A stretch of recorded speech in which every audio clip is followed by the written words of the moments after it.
hair doing? All right, so this is the one I want to edit. So basically, we'll have a black screen here, and we'll just kind of talk about this. Again, not going to focus on the molestation or anything, just Yeah. kind of talk about how these extreme views kind of collapse in on themselves, especially when they're not academic. So, Mark, welcome back, Yes. everyone, to episode what is 29, but is posting with episode 28 because these are kind of pertinent and up to date rambles. So we want them to post with the episode 28 that is going up the week of this recording. As I said, to basically stay pertinent. So, Mark, kind of barely touched on him while talking about Berkeley. That was a lost episode that is also posting at the same time as episode 28. Not notifying subscribers to that. Don't want to annoy you guys. But, nevertheless, He's Milo back. Yian Puffaluffa Stuffaluffagus Pop and Stop and Shop. Anyway, whatever his last name is pronounced as is kind of, making headlines again. And of course, it is for his extreme views to actually touch on what he talked about. Basically, he was on a podcast called Drunken Peasants, and on this podcast, I don't know how it was brought up. I haven't watched the whole thing. I sent you the link from Philip DeFranco. Philly D basically covered it in what I felt was a fine way to approach the information, and he basically kind of talked about how maybe sexual maturity is before the age of 18. Hmm. I don't know. I don't care. We're not going to be talking about that here.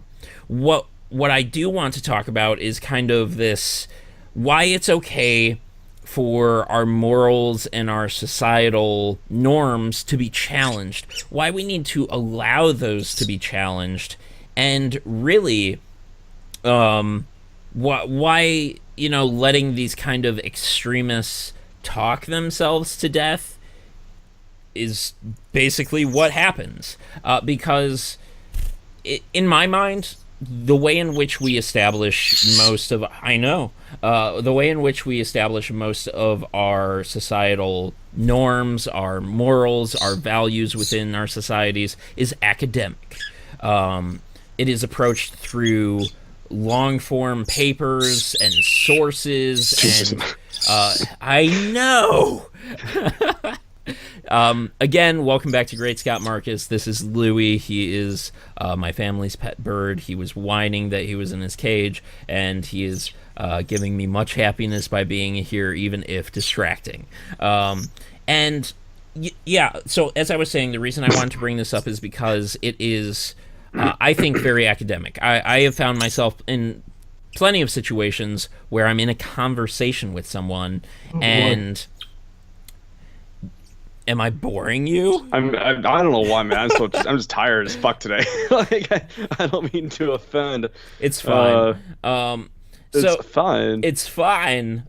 So yeah, when I bring this up, I guess my point is that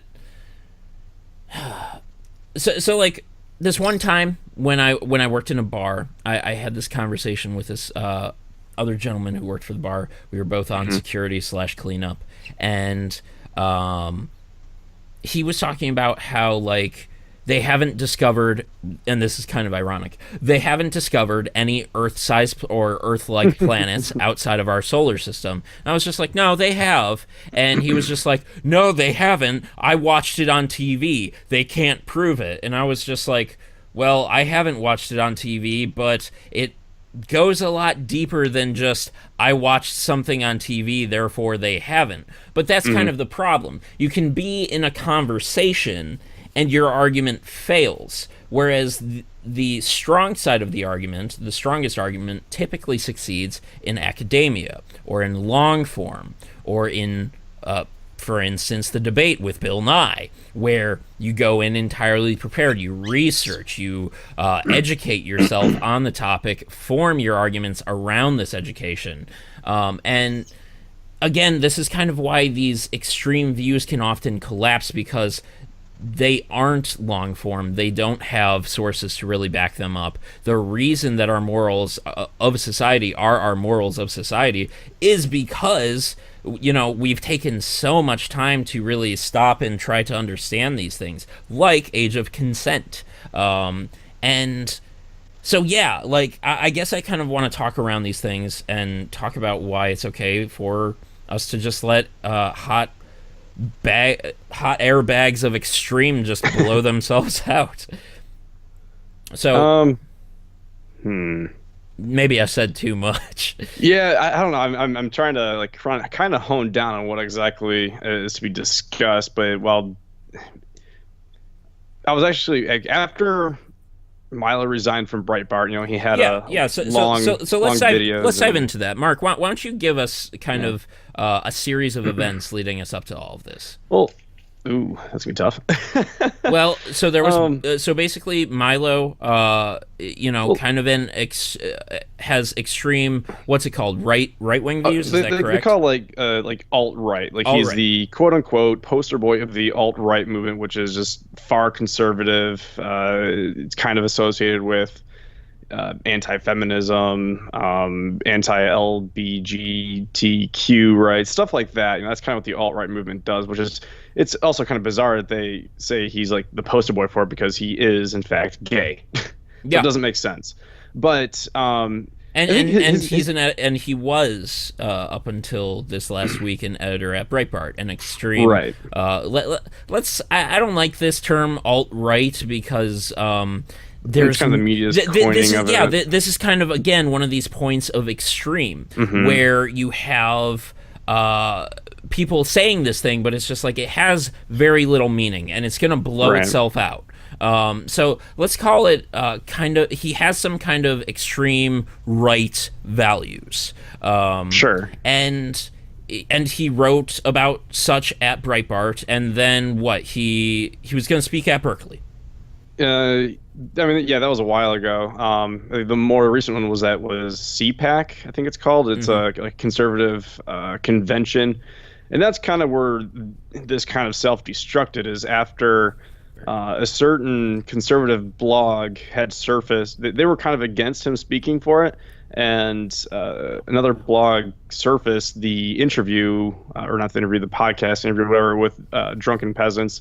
And there was also another interview where the similar things were said with Joe Rogan in his podcast. They talked about the same thing. And yeah, in fact, wasn't the Joe Rogan podcast after that? And he tried to kind of I don't remember which one was after, which one was before, to be honest. But I mean, he still kind of said the same, like, very similar thing, which I watched them both, and I really don't know how I want to say this. Like he backed himself up, but he also put himself in a really bad spot. He backed himself into a corner. Right, exactly. And again, it's because things like this are just kind of talked about. He didn't, go to try and.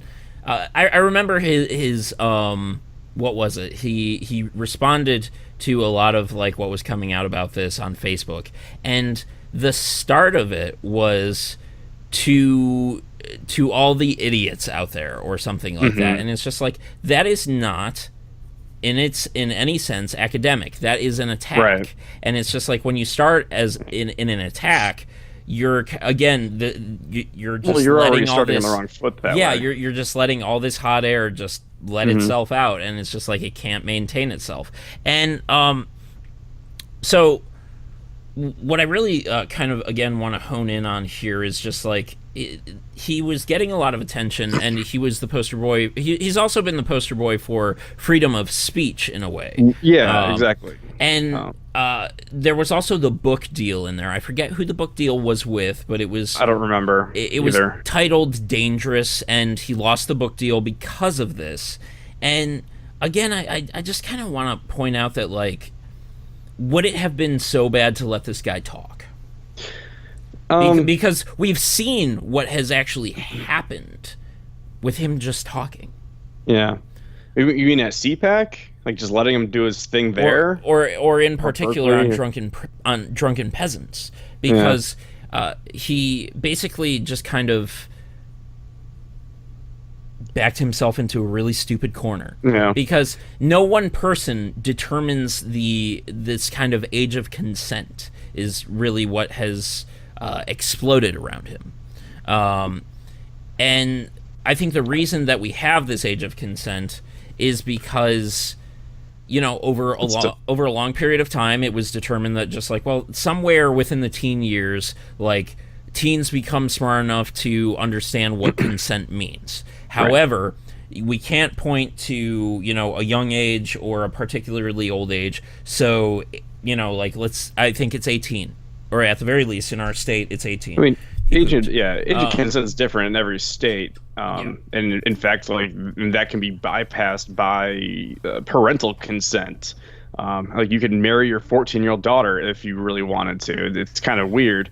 Yeah. I mean, and like in years ago, it wasn't uncommon for 16-year-olds to get married to like 20-year-olds. Like it was just like it's been that happened when we were in a high wild school. ride. I remember that happening. But it's kind of funny with Milo is that I was watching like I forget which source it was. They're talking about all this and like the past 96 hours of Milo, how this happened, and they end up splicing in like part of this interview where he was saying that like he gets his attention, he gets all of this like from controversy, from things that he says. And really, to me, it just kind of boils down to that's what our society is. We're gluttons for really cheap entertainment, like the Kardashians and what they do.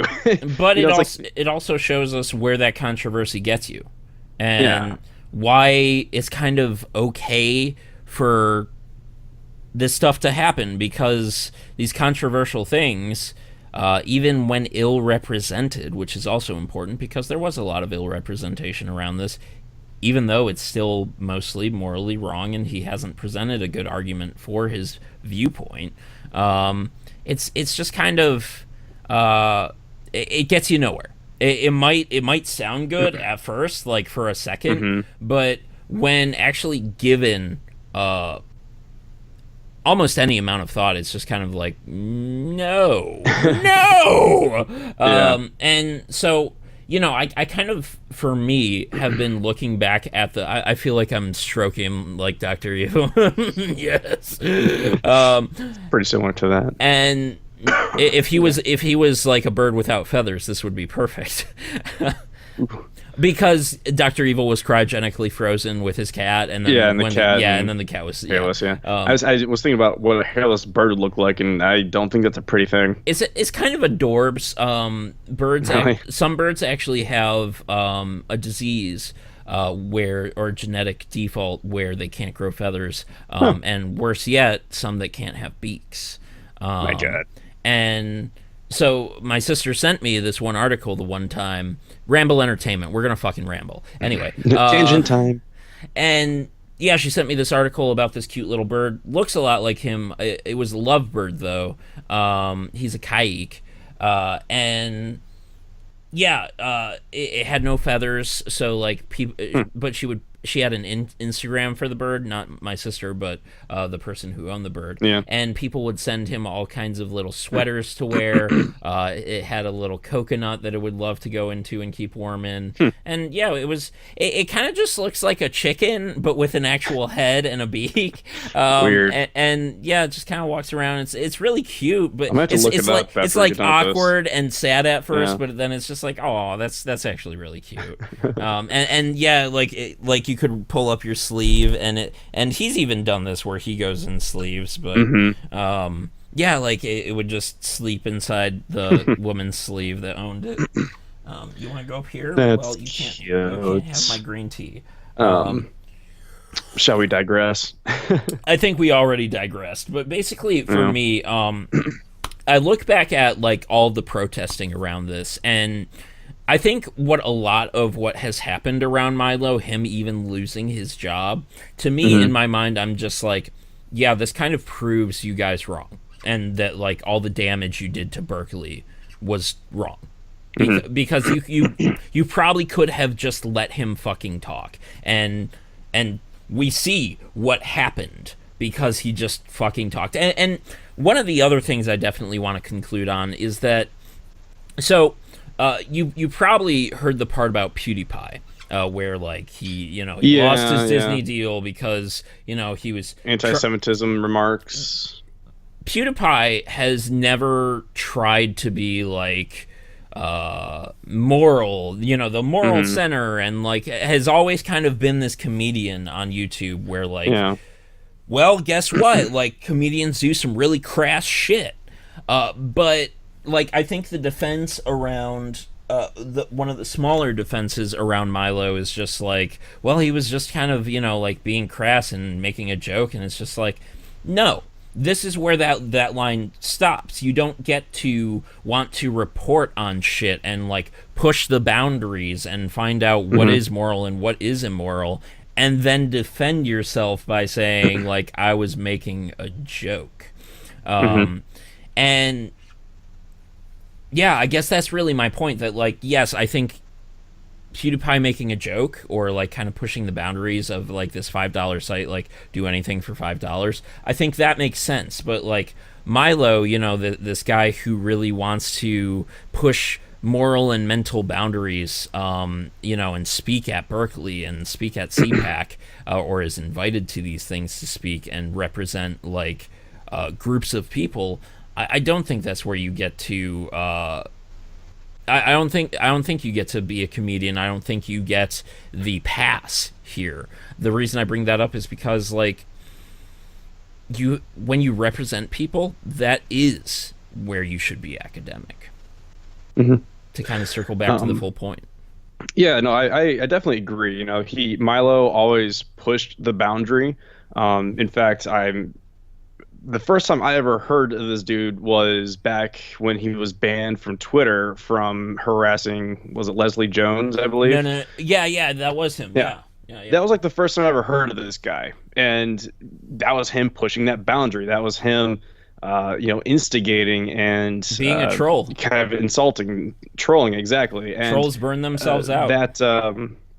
That controversy from that, it kind of spilled into what he has been over the past couple months, if not maybe a year or two. I don't know how long it's been, but he's been doing the same thing. He's been pushing that boundary. I've seen a couple of interviews, like he was on like Bill Maher's show, and someone else's show, and like he does it in person too. Like that, it's part of his presence. And I'm sure like if he was at Berkeley, wherever he speaks, he always does the same thing. He still kind of pushes boundaries.